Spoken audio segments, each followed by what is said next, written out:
For the പീപ്പിളിലേക്ക് സ്വാഗതം. തലസ്ഥാനത്ത് railway station എതിർവശത്ത് അന്തസ്സോടെ തല ഉയർത്തി നിൽക്കേണ്ടിയിരുന്ന തമ്പാനൂരിലെ KSRTC ബസ് ടെർമിനൽ ബാധ്യതയുടെ ചുമടും താങ്ങി നാണം കെട്ട് തല കുനിച്ചു നിൽക്കുകയാണ്. KSRTCക്ക് ഇതര വരുമാനം എന്ന ലക്ഷ്യത്തോടെയാണ് 4 ഇടങ്ങളിൽ bus terminal cum shopping complex പദ്ധതിക്ക് BOT കരാർ പ്രകാരം Kerala transport development finance corporation തുടക്കം കുറിച്ചത്. തിരുവനന്തപുരം, തിരുവല്ല, അങ്കമാലി, കോഴിക്കോട് എന്നിവിടങ്ങളിൽ ബസ് സ്റ്റേഷനുകളോടനുബന്ധിച്ച് പണിത ബഹുനില ബസ് ടെർമിനൽ സമുച്ചയങ്ങളാണ് KSRTCക്ക് അധിക ബാധ്യതയായത്. ഇതെൻ്റെ കാലത്ത് ആലോചിച്ചതാണ്. പക്ഷെ അന്ന് ആലോചിച്ചതെന്ന് വെച്ചാൽ KSRTC തന്നെ ചെയ്യുക എന്നാണ്. ഈ KTDFC ഏൽപ്പിക്കാൻ ഉദ്ദേശിച്ചത്. KTDFC എന്ന് പറയുന്ന സ്ഥാപനം ഉണ്ടാക്കിയത് ഞാൻ മന്ത്രിയായിരിക്കും. അതിൻ്റെ പർപ്പസ് എന്തെന്ന് ചോദിച്ചാൽ, ഈ വെളിയിൽ ബാങ്കിൽ നിന്നും മറ്റ് സ്ഥലങ്ങളിൽ നിന്നും കാശ് വാങ്ങിക്കുന്നതിനേക്കാൾ ബസ് വാങ്ങാനുള്ള കാശ് വാങ്ങിക്കുക, ഓടി അവരുടെ ഇൻസ്റ്റാൾമെൻറ്റ് അടയ്ക്കുക, അതിനു വേണ്ടി മാത്രം ഉണ്ടാക്കിയൊരു സ്ഥാപനം. പക്ഷെ ഞാൻ പോയി കഴിച്ചപ്പോൾ അവിടെ വെളിയിൽ നിന്ന് കാശ് മേടിക്കാനും കൊടുക്കാനും വളരെ പലിശ കൂട്ടി കടമെടുക്കാനും ഒക്കെ തീരുമാനിച്ചു. KSRTC ഇപ്പോൾ വലിയ ബാധ്യതയിലാണ്. ഈ പറയുന്ന രീതിയിലൊന്നും അത് നടക്കില്ല. ഒരുപാട് ഇൻവെസ്റ്റ്മെൻറ്റ് വന്നതിൻ്റെ പുറത്ത്. അപ്പോൾ ഇൻവെസ്റ്റ്മെൻറ്റ് കഴിഞ്ഞ് അതിൻ്റെ പലിശയും അതിൻ്റെ തുകയും KTDFCക്ക് കിട്ടിക്കഴിഞ്ഞിട്ട് ബാക്കി വരുന്നതാണ് ഇവർക്ക് കൊടുക്കാമെന്ന് കോൺട്രാക്റ്റ് എന്നാണ് എൻ്റെ അറിവ്. ഇത് ഞാൻ 9-10 കൊല്ലം മുമ്പ് അതിൽ നിന്ന് പോരുന്നതിന് മുമ്പുള്ള വിവരം എനിക്കറിയാം. വളരെ അപകടകരമായ നിലയിലേക്കാണ് പോകുന്നത്. KSRTC ഒന്നാമത് വലിയ നഷ്ടം. 1000 കോടി രൂപ ഇവരിൽ നിന്നെടുത്തതിൻ്റെ പലിശ മാസം തോറും കൊടുക്കുക. എന്നിട്ട് ആ പലിശയുടെ തുക കൂടി പിന്നീട് കടമായിട്ട് മാറ്റുക. അതാണിപ്പോൾ നടന്നുകൊണ്ടിരിക്കുന്നത്. ഇപ്പോൾ അവർ പണം കൊടുക്കാൻ കഴിയാത്ത സ്ഥിതിയിലായി ഇതെല്ലാം കൂടെ വന്ന് കമ്മിറ്റ്മെൻറ്റ്. ഏതായാലും ഇതെവിടെ ചെന്ന് എത്തുമെന്ന് ചോദിച്ചാൽ KSRTC ആകെപ്പാടെ ഒരു ലിക്വിഡേഷൻ്റെ വക്കിലേക്ക് പോവുക. ഇപ്പോൾ ഗവൺമെൻറ്റിനൊന്നും അതിൻ്റെ കടം തീർക്കാനോ മാസം തോറും കാശ് കൊടുക്കാനോ പെൻഷനും ആനുകൂല്യങ്ങളും കൊടുക്കാനോ ഗവൺമെൻറ് ഖജനാവിന് ഇന്നത്തെ നിലയിൽ കഴിവില്ല. അത്രമാത്രം മാണിയും ഉമ്മൻചാണ്ടിയും കൂടി ഗവൺമെൻറ്റിനെയും കേരളത്തെയും കടപ്പെടുത്തി കഴിഞ്ഞു.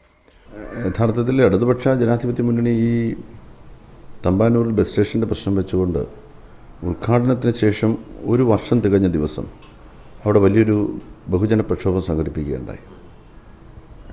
അതിൻ്റെ തുടർച്ചയായിട്ട് ഞങ്ങൾ അടിയന്തരമായിട്ടും ബസ് ടെർമിനലിൻ്റെ പ്രവർത്തനം ആരംഭിക്കുമെന്ന് ഗവൺമെൻറ് പറഞ്ഞു. വീണ്ടും 6 മാസം കഴിഞ്ഞു. ഇതുവരെയായിട്ടും ബസ് ടെർമിനലിൻ്റെ പ്രവർത്തനം ആരംഭിക്കാനായിട്ട് ഗവൺമെൻറ് കഴിഞ്ഞിട്ടില്ല. ഒന്നരയല്ല, 9 കൊല്ലമായിട്ട് ഇത് കിടക്കുന്നതാണ്. ആ ഏർപ്പാടെന്ന് പറയുന്നത് തന്നെ KSRTCയെ കുളം തോട്ടിക്കുന്ന ഏർപ്പാടുമാണ്. KSRTCയുടെ മുഴുവൻ ഭൂമി എടുത്തു. പക്ഷെ KSRTCക്ക് 1 രൂപ വരുമാനമില്ല. ഇനിയിപ്പോ KTDFC നമ്മൾ ഇതിനും കൂടെയുള്ള പലിശ കൊടുത്തുകൊണ്ടിരിക്കുക. KSRTCക്ക് അതിന്റെ ഒരു വ്യക്തതയുമില്ല. ഇല്ല എന്ന് മാത്രമല്ല, KSRTC പലിശ കൊടുക്കുക മാത്രമാണ് ഇപ്പൊ ചെയ്തുകൊണ്ടിരിക്കുന്നത്. ശമ്പളം കൊടുക്കാൻ പോലും കഷ്ടപ്പെടുന്ന ഒരു ഓർഗനൈസേഷനിലാണ് ഇത്രയും വലിയ ഭാരിച്ച തുക നമ്മളുടെ തലയിൽ ഇരിക്കടി പോലെ വന്നിരിക്കുന്നത്. അയാൾ തന്നെ ഉണ്ടാക്കിയ ഒരു ബാധ്യതയില്ല. ഞാൻ ചോദിക്കുന്നത്, ഈ രാജ്യത്ത് ആദായനിധി കൊടുക്കുന്നവൻ്റെ മക്കൾക്ക് 18 വയസ്സ് വരെ സൗജന്യം കൊടുക്കുക എന്ന് പറയുന്നത് എന്ത് സോഷ്യലിസമാണ്? ഇതൊക്കെ ആരെയാണ് ബാധിക്കുന്നത്? ജീവനക്കാരെയാണ് ബാധിക്കുന്നത്. തിരുവഞ്ചൂർ രാധാകൃഷ്ണൻ 8-9 മാസം കഴിയുമ്പോഴോ അതിന് മുമ്പോ ചിലപ്പോൾ പോയിന്ന് വരും. ആ തുടങ്ങിയ കാലവും തുടങ്ങിയ സ്ഥലവും വെച്ച് നോക്കി അറിയാം ആരൊക്കെ ഉത്തരവാദികളെന്ന്. ഇത് അടിസ്ഥാനരഹിതമായ ഒരു ആരോപണം, കാര്യങ്ങളെക്കുറിച്ച് അറിയാൻ പാടില്ലാത്ത ഒരു ആരോപണം. എന്താ കാരണം വെച്ചാൽ ഇത് LDF ഗവൺമെൻറ്റിൻ്റെ മാത്രം തീരുമാനമല്ല. ഞങ്ങളൊക്കെ കഴിഞ്ഞ ഗവൺമെൻറ് വരുന്നതിനേക്കാൾ മുൻപ് തന്നെ നിയമസഭാ കമ്മിറ്റി ഇത് സംബന്ധമായി നിയമസഭാ കമ്മിറ്റിയുടെ തീരുമാന നിർദ്ദേശമാണത്.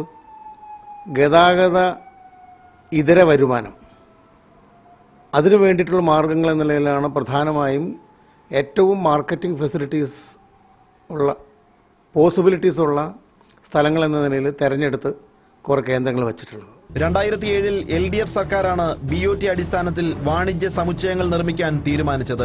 തുടക്കം എന്ന നിലയിൽ KTDFC ഓപ്പറേറ്ററായി. അങ്കമാലി പദ്ധതി KSRTC KTDFC സംയുക്ത സംരംഭമായി നടപ്പാക്കാൻ തീരുമാനിച്ചു. തുടർന്ന് കോഴിക്കോട്, തിരുവനന്തപുരം പദ്ധതികൾക്ക് ആ വർഷം തന്നെ അനുമതി നൽകി. തിരുവല്ല പദ്ധതിക്ക് അംഗീകാരം നൽകിയത് 2009-ലാണ്. 4 നിർമ്മാണം നടത്തിയത് KTDFC-യാണ്. സംയുക്ത സംരംഭത്തിനാണ് സർക്കാർ അംഗീകാരം നൽകിയതെങ്കിലും KTDFC-യും KSRTC-യും തമ്മിൽ ഒരു കരാറും ഒപ്പുവെച്ചിട്ടില്ല. ഫലത്തിൽ ഇപ്പോൾ 4 കോംപ്ലക്സുകൾ പൂർണ്ണമായും KTDFCയുടെ അധീനതയിലുമായി. KSRTCക്ക് ഇവയിൽ യാതൊരു അവകാശവുമില്ലെന്ന് ചുരുക്കം. ഇതൊരു വലിയ വെള്ളാനിയാണ് ഈ കെട്ടിടങ്ങളൊക്കെ. അതായത് പോഷ് ബസ് സ്റ്റാൻഡുകളുണ്ടാക്കി വണ്ടികൾ സർവീസ് ചെയ്യാനോ ആയിൽ മാറ്റാനോ ഒരു നട്ടോ ബോൾട്ടോ അഴിച്ചു മാറ്റാനോ കഴിയാതെ വർക്ക്ഷോപ്പുകൾ ചെളിയിൽ കിടക്കുകയാണ്, ചെളിയിലാണ്. അപ്പോൾ ജീവനക്കാർക്ക് വർക്ക്ഷോപ്പുകളിൽ ജോലി ചെയ്യാൻ പോലും അവസരമില്ലാത്ത ഒരു സാഹചര്യത്തിലാണ് ഈ ആവശ്യമില്ലാത്ത ബാധ്യതകൾ ഏറ്റെടുത്തിരിക്കുന്നത്. കമ്പനി മറ്റുമാക്കി ഒരു പുതിയ സ്ലേറ്റിൽ എഴുതി തുടങ്ങണം, അല്ലാതെ പിടിച്ചു വെക്കില്ല.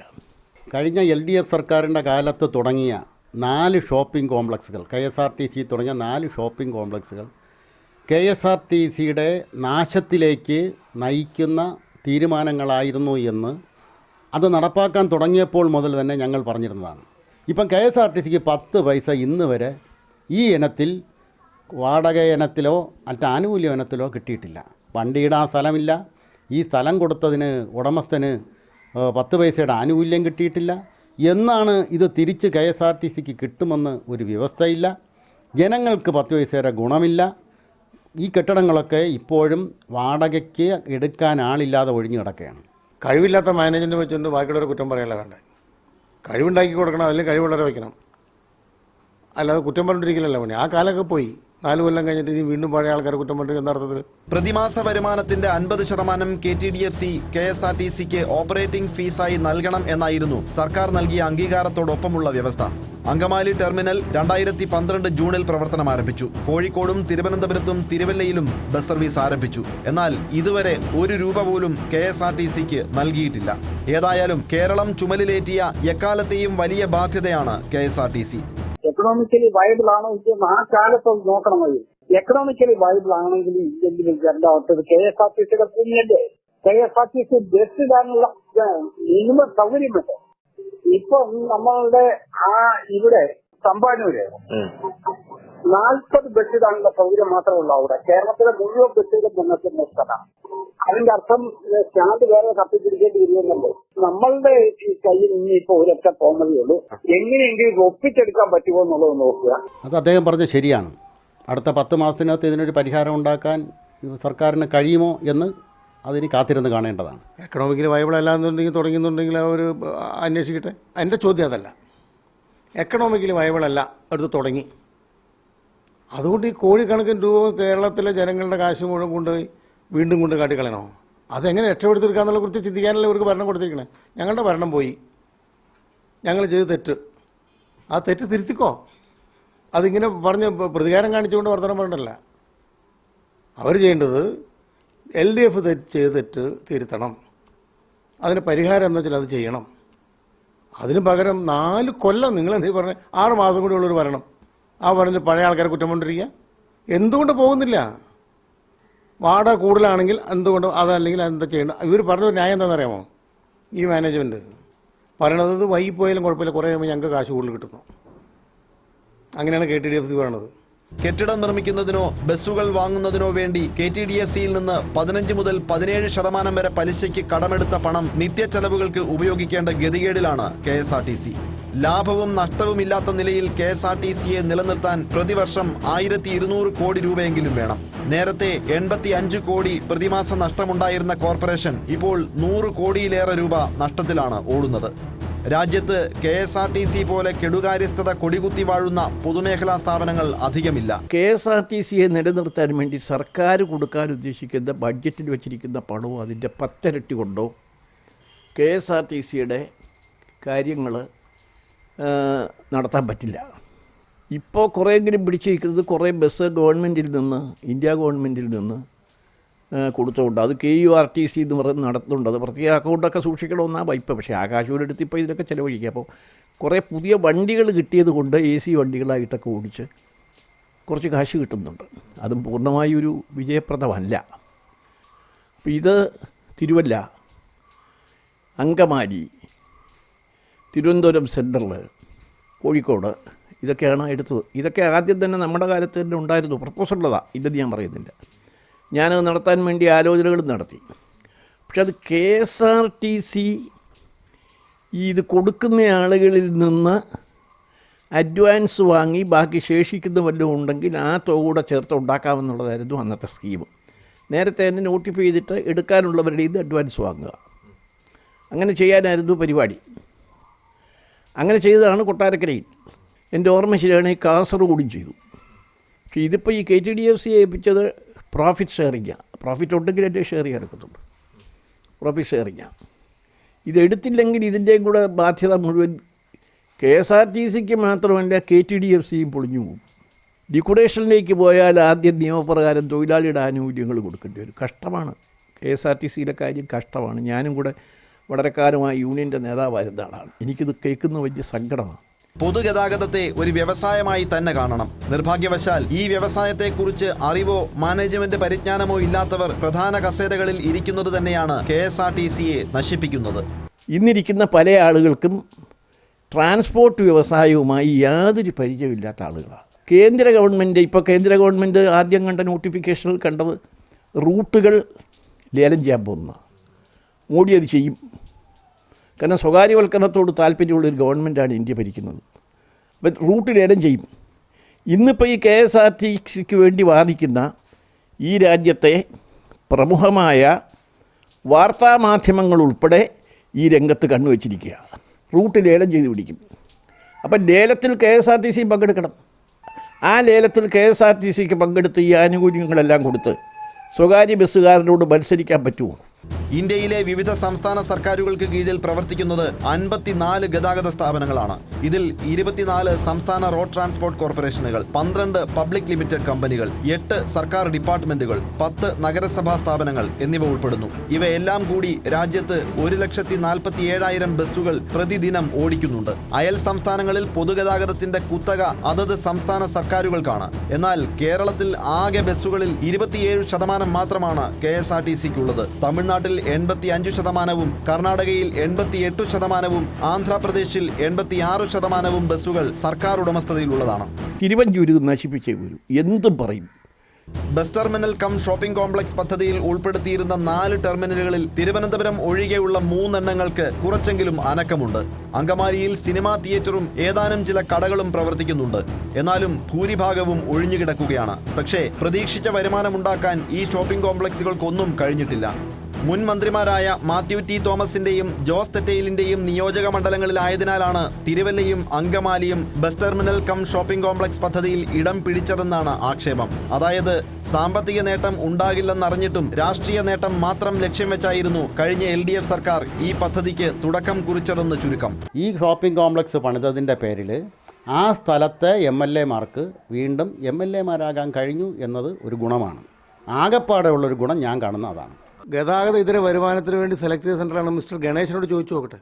അങ്കമാലി അന്ന് സെലക്ട് ചെയ്ത് അതിൻ്റെ പരിപാടിയിൽ ആലോചിച്ച് വെച്ചാണ്. അല്ല, ഞാൻ വന്നതിന് മന്ത്രിയായ ശേഷം അല്ലെങ്കിൽ ഞാൻ ഉള്ള പരിപാടി അല്ല അത്. ഞാൻ വന്നതിന് ശേഷം ഒരു കാര്യം ചെയ്തെന്ന് പറഞ്ഞു കഴിഞ്ഞാൽ, ഞാൻ MLA ആയ ശേഷം ഒരു കാര്യം ചെയ്താൽ അങ്കമാലി തുടങ്ങിയപ്പം ഞാൻ അതിൻ്റെ പിന്നാലെ തന്നെ നിന്നു. 2 കൊല്ലം കൊണ്ട് അത്രയും വലിയ കെട്ടിടം പണിതു. അന്ന് ഞങ്ങളുടെ കാലത്ത്, കഴിഞ്ഞ ഗവൺമെൻറ്റിൻ്റെ കാലത്ത് 2011 അന്ന് വാടകയ്ക്ക് കൊടുത്തതല്ലാതെ ഇപ്പോൾ ഒരു വാടകയ്ക്ക് സാധനം വാങ്ങിയിട്ടില്ല, ആരും എടുത്തിട്ടില്ല. അങ്കമാലി നേരത്തെ തന്നെ തെറ്റയിലൊക്കെ മുമ്പേ തന്നെ പ്രപ്പോസലുള്ളതാണ്. കാരണം വളരെ പ്രൈം ലൊക്കാലിറ്റിയിലാണ്, പണം കൊടുത്ത് മേടിച്ചതാണ് അങ്കമാലി കുറേ സ്ഥലങ്ങൾ. ഞാൻ മന്ത്രിയായിരിക്കുന്ന കാലത്ത് തന്നെ അങ്കമാലിയുടെ പ്രപ്പോസൽ. പക്ഷേ ആ പ്രപ്പോസൽ ഇന്നത്തെ രീതിയിലുള്ള വലിയ കെട്ടിടം കിട്ടുകയായിരുന്നില്ല. ഷോപ്പിംഗ് കോംപ്ലക്സാണ് ഉദ്ദേശിച്ചിരുന്നത്. 1 നില അല്ലെങ്കിൽ 2 നില. അപ്പോൾ അതിനാൾ കിട്ടും, വാടകക്കാരെ കിട്ടും.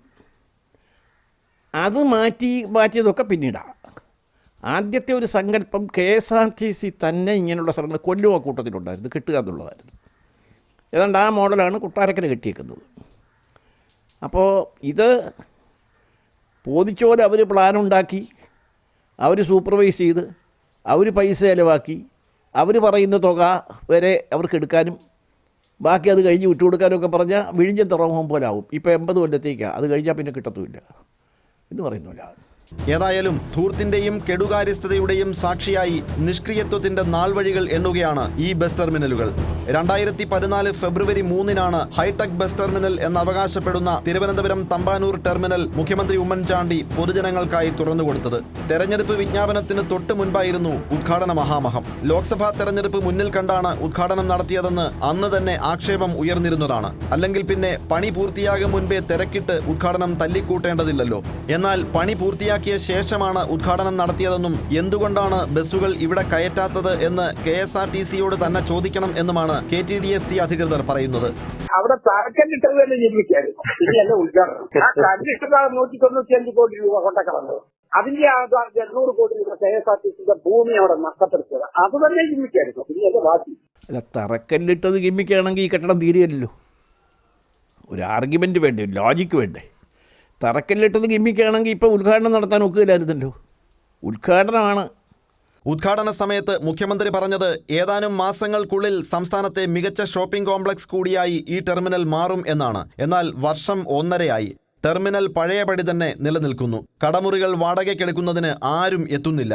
അതിനാൽ ആദ്യം നിശ്ചയിച്ചിരുന്ന നിരക്കുകൾ കുറച്ച് ഇപ്പോൾ റീടെൻഡർ ചെയ്തിരിക്കുകയാണ്. തിരുവഞ്ചൂരി പറയുന്ന പല കാര്യങ്ങളും നടക്കരുതെന്ന് എനിക്ക്.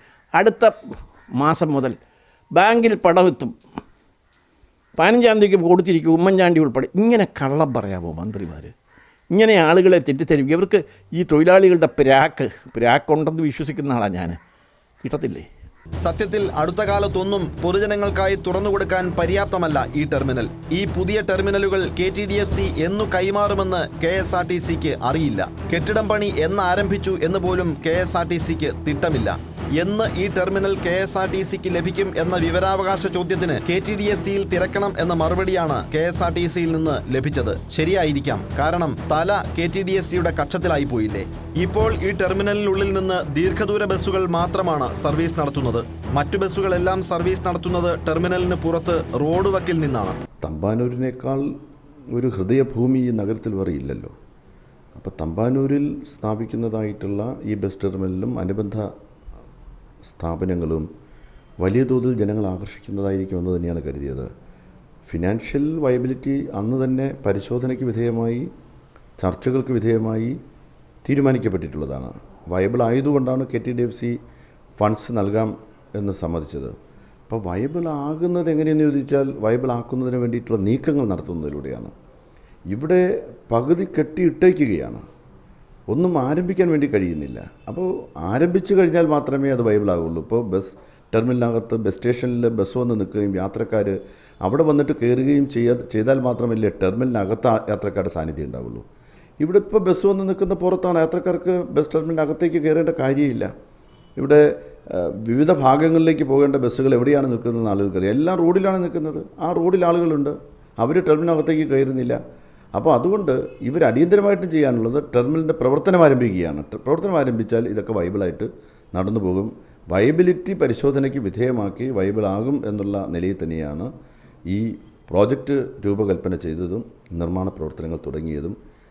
ഇങ്ങനെ വലിച്ചിഴച്ച് ഒരു കാര്യവും കൃത്യമായിട്ട് ചെയ്യാതെ നിസ്സംഗതയും നിരുത്തരവാദപരവും ആയിട്ടുള്ള നിലപാട് ഒരു ഗവൺമെൻറ്റും ഡിപ്പാർട്ട്മെൻറ്റും സ്വീകരിച്ചാൽ ഇങ്ങനെ തന്നെയായിരിക്കും എല്ലാ സ്ഥാപനങ്ങളുടെയും സ്ഥിതി എന്ന് പറയുന്നത്. മറ്റൊരു സംവിധാനത്തെക്കുറിച്ച് KSRTC ആലോചിക്കേണ്ട കാലമായി. അതായത് ഇതിനകത്ത് ഇരിക്കുന്ന ആളുകൾ തുടർന്നോട്ട് പുതിയ മറ്റ് പല സ്റ്റേറ്റുകളിലും ചെയ്ത പോലെ പുതിയ കമ്പനികൾ രജിസ്റ്റർ ചെയ്ത് സ്വകാര്യ ബസ്സുകളുമായി കമ്പീറ്റ് ചെയ്യത്തക്ക രീതിയിൽ വരണം. എൻ്റെ ഒരു വിശ്വാസത്തിൽ അടുത്ത ഒരു കൊല്ലം പോലും തിരുവഞ്ചൂർ രാധാകൃഷ്ണൻ്റെ കാലത്ത് തന്നെ KSRTC കൂട്ടേണ്ടി വരും. ബഹുനില പാർക്കിംഗ് സംവിധാനം, ഷോപ്പിംഗ് മാൾ, മൾട്ടിപ്ലക്സ് തിയേറ്ററുകൾ, ഫുഡ് കോർട്ടുകൾ, എസ്കലേറ്ററുകൾ, 25 ബസ്സുകൾ ഒരേ സമയം പാർക്ക് ചെയ്ത് യാത്രക്കാരെ കയറ്റാനുള്ള സൗകര്യം, യാത്രക്കാർക്കുള്ള അറിയിപ്പുകൾക്കായി LED സ്ക്രീനുകൾ, 200 കാറുകൾക്കും 500 ഇരുചക്ര വാഹനങ്ങൾക്കും പാർക്ക് ചെയ്യുന്നതിനായുള്ള സംവിധാനം, 3-ാം നിലയിലേക്ക് വാഹനം കടത്താനായി പ്രത്യേക റാമ്പ്, താഴത്തെ നിലയിൽ സൂപ്പർ മാർക്കറ്റുകളും മറ്റു വ്യാപാര സ്ഥാപനങ്ങളും, ടാറിംഗ് പൂർണ്ണമായി ഒഴിവാക്കി ഇന്റർലോക്ക് ടെയിലുകൾ, കാൽനട യാത്രക്കാർക്ക് കൂടുതൽ പരിഗണന നൽകുന്ന രീതിയിലുള്ള രൂപകൽപ്പന. ഇങ്ങനെ കേട്ടാൽ കുളിരുകോരുന്ന എത്ര മനോഹരമായ വാഗ്ദാനങ്ങളായിരുന്നു. നാടോടിക്കാറ്റ് എന്ന സത്യനന്ദിക്കാട് സിനിമയിൽ മലപ്പുറം കത്തി മുതൽ AK-47 വരെ ഉപയോഗിക്കുന്ന പ്രൊഫഷണൽ കില്ലർ പവനായി എന്ന കഥാപാത്രത്തെയാണ് ഓർമ്മ വരുന്നത്. ഏതായാലും വെറുമൊരു ധാരണയല്ലാതെ KSRTCയും KTDFCയും തമ്മിൽ ഒരു കരാറും നിലവിലില്ല എന്ന് വേണം മനസ്സിലാക്കാൻ. KSRTCയുടെ സ്ഥലത്ത് KTDFC BOT അടിസ്ഥാനത്തിൽ ടെർമിനൽ പണിയുന്നു. BOT അടിസ്ഥാനത്തിൽ ടെർമിനൽ വരുമ്പോൾ ലാഭം KTDFC പോലുള്ള KSRTCയെ സഹായിക്കുന്ന ധനകാര്യ സ്ഥാപനങ്ങൾക്ക് മാത്രമാകും. KSRTC വെള്ളാനയായി തുടരുകയും ചെയ്യും. MA സീറ്റുകളിൽ കിടക്കുന്ന കേസ് ഒരു വിധി വന്നാൽ അന്ന് KSRTC ലിക്വിഡേറ്റ് ചെയ്യേണ്ടി വരും. കടമുറികൾ റീടെൻഡർ ചെയ്തിരിക്കുന്നതിന്റെ പ്രതീക്ഷയാണ് KTDFC മേധാവികളടക്കം ഇപ്പോൾ പങ്കുവയ്ക്കുന്നത്. എന്നാൽ ക്യാമറയ്ക്ക് മുന്നിൽ പ്രതികരിക്കാൻ KTDFC മേധാവികൾ തയ്യാറാകുന്നില്ല. KSRTC മേധാവികളാകട്ടെ പ്രതികരിക്കാനേ തയ്യാറാകുന്നില്ല. എല്ലാവരും ചെളിയിൽ ചവിട്ടി നിൽക്കുകയാണ്. മാധ്യമങ്ങളിൽ നിന്ന് മുഖം തിരിക്കുന്നതും തലയിൽ തുണിയിട്ട് നടക്കുന്നതും എത്ര നാൾ? തോളിൽ തട്ടി അഭിനന്ദിക്കാനാണെങ്കിൽ മാധ്യമങ്ങളോട് എത്ര മണിക്കൂർ വേണമെങ്കിലും സംസാരിക്കുകയും വിമർശനങ്ങൾ ഉണ്ടാകുമ്പോൾ ചോദ്യങ്ങളിൽ നിന്ന് ഒളിച്ചോടുകയും ചെയ്യുന്ന സമീപനം മറുപടി പറയാൻ ബാധ്യസ്ഥരായവർക്ക് ഭൂഷണമല്ല. റീടെൻഡറിലെങ്കിലും മഹാത്ഭുതങ്ങൾ സംഭവിക്കട്ടെ എന്ന് ആശംസിക്കാൻ മാത്രമേ ഇപ്പോൾ തരമുള്ളൂ. ഫോർ ദ പീപ്പിൾ വീണ്ടും അടുത്തയാഴ്ച.